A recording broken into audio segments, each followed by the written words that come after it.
What is up, everybody? It's John with John Sports Guns and Collectibles coming at you with a brand new video. How's everyone doing out there today in the YouTube universe? Today is a comic book video. I'm going to show off some comic books that I picked up recently over the last few weeks that I basically saved from multiple LCSs. These are very awesome copies. Some are minor keys and just really cool stuff.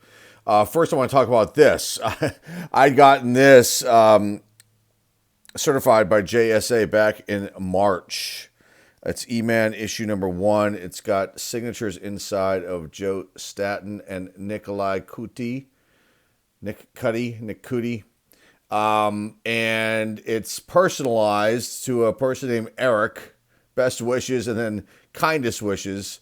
And it was verified at the show here in Pittsburgh in the end of March.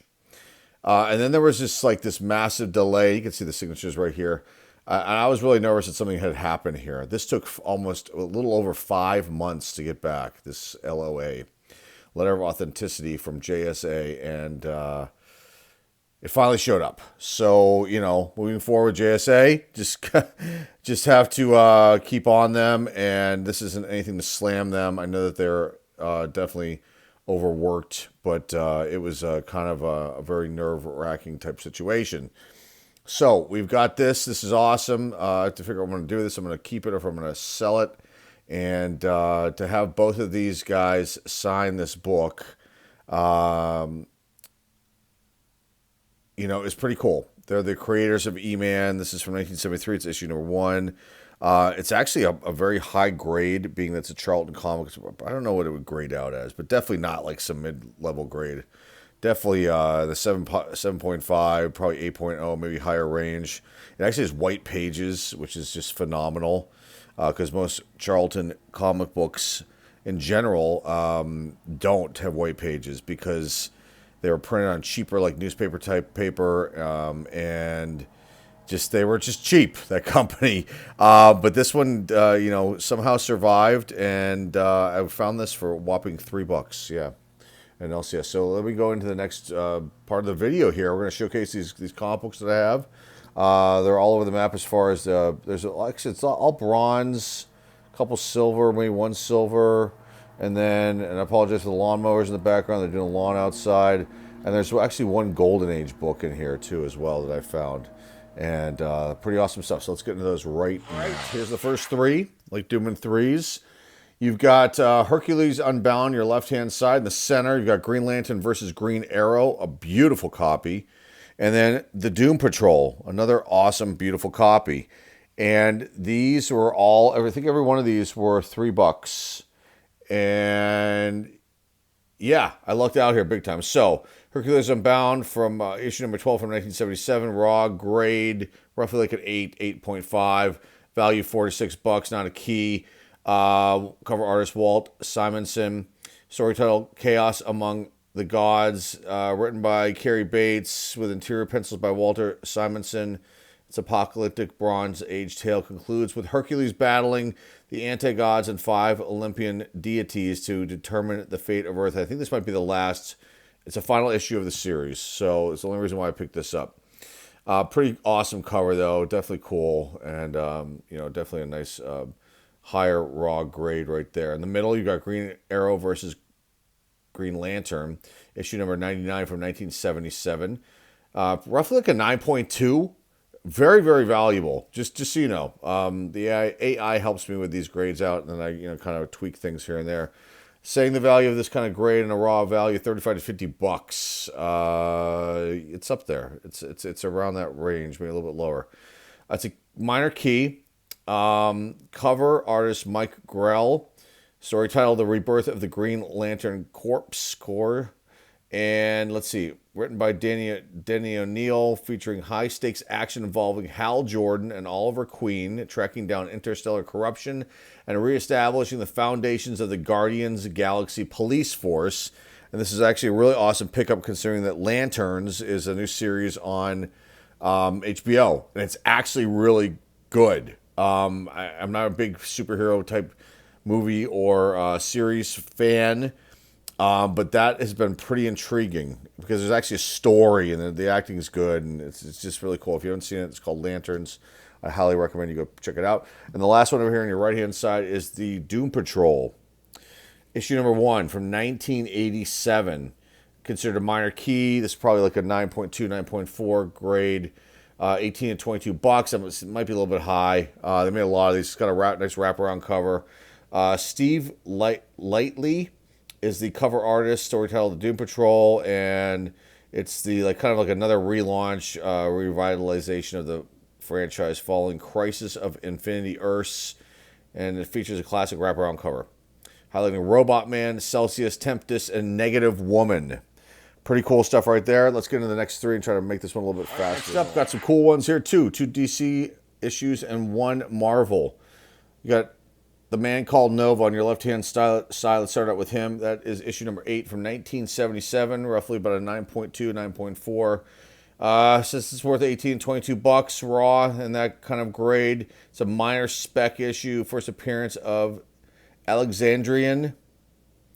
I'll probably say that wrong. First appearance of the Bronze Age villain Mega Man. Joe Buscema and Joe Sinnott were the cover artists. The title story is At the Hands of Mega Man, written by Marv Wolfman, pencils by John Buscema. Richard Rider gets caught in the act of a chaotic public showdown, trying to protect human civilians from the high-tech, power-draining assault of Mega Man. You can see him right there. Okay, in the middle, you got Freedom Fighters. Issue number 1. Pretty nice copy right here. Let's see what it came up with. 8.0 grade. That might be a stretch. $10 to $14 in raw value. This is issue number 1 from 1976. It's a minor key. First appearance of Silver Ghost. First appearance of the team's solo ongoing series.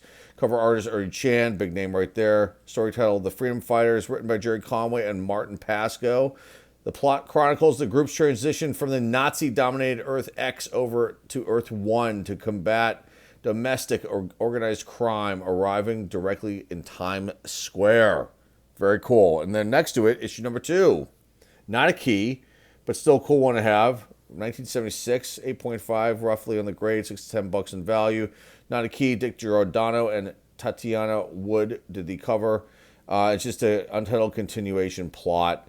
Written by Jerry Conway, features Uncle Sam matching wits against the Silver Ghost. You can see him right down here, kind of cut off on the screen. Okay, there you go with those 3. All right, some really, really cool ones right here in front of us. Let's start out on the left-hand side. Wolf the Barbarian, issue number 1 from 1975. I can't remember if I have this one already or not, but it was a very nice, clean copy. Probably like an 8.5 to 9.0 type grade. Roughly 15 to 20 bucks is what the AI was telling me as far as the raw value based on the grade. That's a minor key. First issue of the short-lived Atlas Seaboard fantasy line. Atlas Comics. Love Atlas Comics. I always talk about that whenever I showcase their books. Super cool. Part of comic book history. Story title: Wolf the Barbarian. Cover artist is Larry Hama. Written and illustrated by G.I. Joe mastermind Larry Hama. I didn't know that. With inks by Klaus Janson. Set on an alien fantasy world, Prince Wolf embarks on an aggressive quest for vengeance 10 years after a ruthless sorcerer slaughtered his royal parents. Oh boy, Wolf the Barbarian. You know, what, a ripoff of Conan the Barbarian. That's my take on it. Middle of the book here, Space 1999.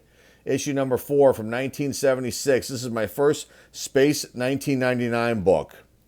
It's a higher grade without a doubt. It's got actual white pages. There is a little crease line here. There's a markup here. I don't know. The AI said this was like an 8.0. They might have been gracious with this one. It says 10 to 14 bucks. Early John Byrne comic book work on this one. It's not a key issue. He also did the cover. Story title includes Demon Star, published by Charlton Comics and adapted from the popular British sci-fi television show. This issue features early sequential art script adaptations written by Nicola Cuddy. So there you go with that. There's a tie-in with the E-Man book here. Very cool stuff. I love Space 1999. It's cheesy as all hell. They wore bell-bottom pants, but, you know, it's awesome. All right, on your right-hand side, first Silver Age book of the bunch, Blackhawk, issue 215, from 1965. It is not a key issue.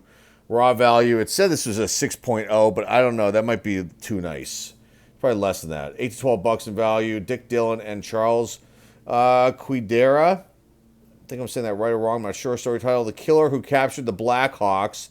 Published by DC Comics during the Silver Age run. This issue showcases standard Cold War / sci-fi era military exploits of the Black Hawk Squadron, featuring prominent mechanical threats and classic aerial action sequences.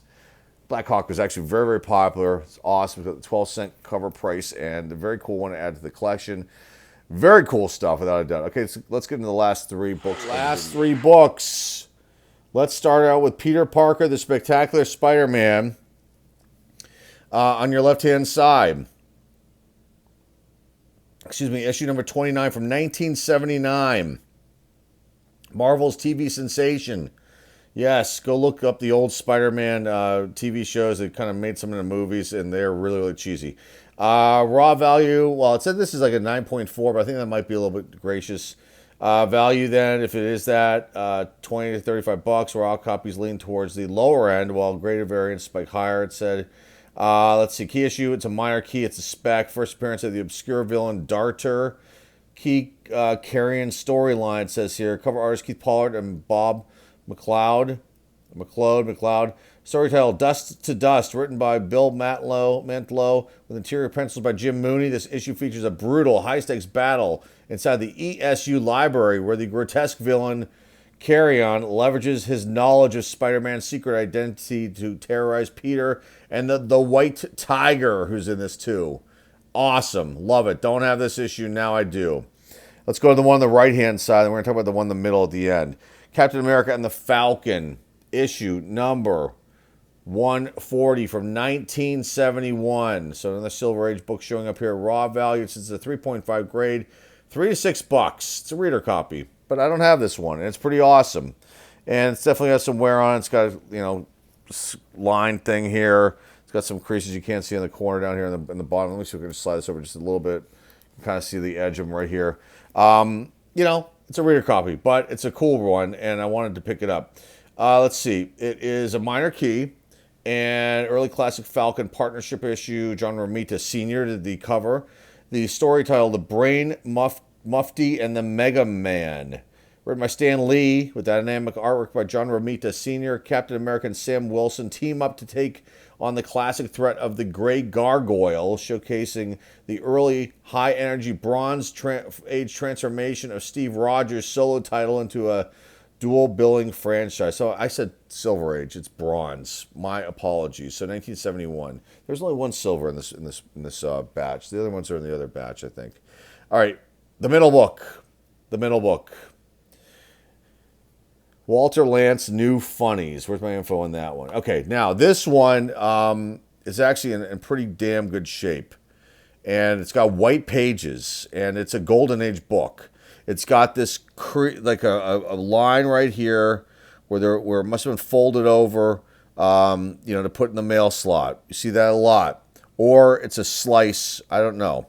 I don't know what the line is from, but, it's there. Can't go away. But the rest of the book is holding up pretty well. I mean, it's got white pages. It's fully intact. There's no kids writing on this one. I love the 10-cent cover price.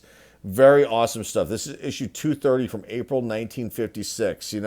It's hard to find survivors like this, and when you do, they're usually very expensive. And I think this is one they overlooked. It happens. You got to dig and dig and dig in the dirt, folks. I'm sure for those of you who go out there and hunt these kind of comic books, you are, understand what I'm saying here. It said the raw value of this is 7.5 to 8.0. No way. Can't be. It's got to be a little bit lower than that. But the value of the pricing is like between $20 to $35, and that's in the high end. But this is definitely worth more than $3, without a doubt. I can see this, being... This is the kind of book that this shop would have pulled and put on their back wall and probably slapped either $15 or $20 price tag on it, without a doubt. We've got Woody Woodpecker and the two other who are the other guys? Doesn't even say. Yeah, Andy Pandy and Chili Willy. Is that who's on there? I guess that is. I know Andy Panda.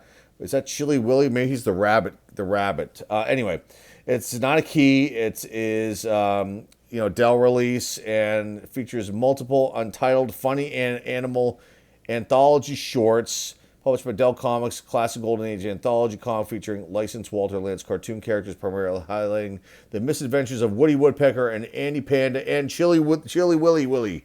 There you go. Awesome, though. I love it. I don't care if it's Dell. It's the Golden Age book, and it's definitely worth more than what I paid for it. And it's awesome as the collection, and you never know what to do. It's going to happen with this one down the road. And that's all I've got for you guys today. Hopefully you like this one. If you're new here, like what you see and hear here, please hit the subscribe button. Please comment down below. Please share this video with everybody out there in the comic book world, the collecting universe. Remember, give this video a thumbs up, a like, and that's all I got for you guys today. Until next time, folks, this is John Sports Collectibles today. Comic books coming at you, and we'll see you next time.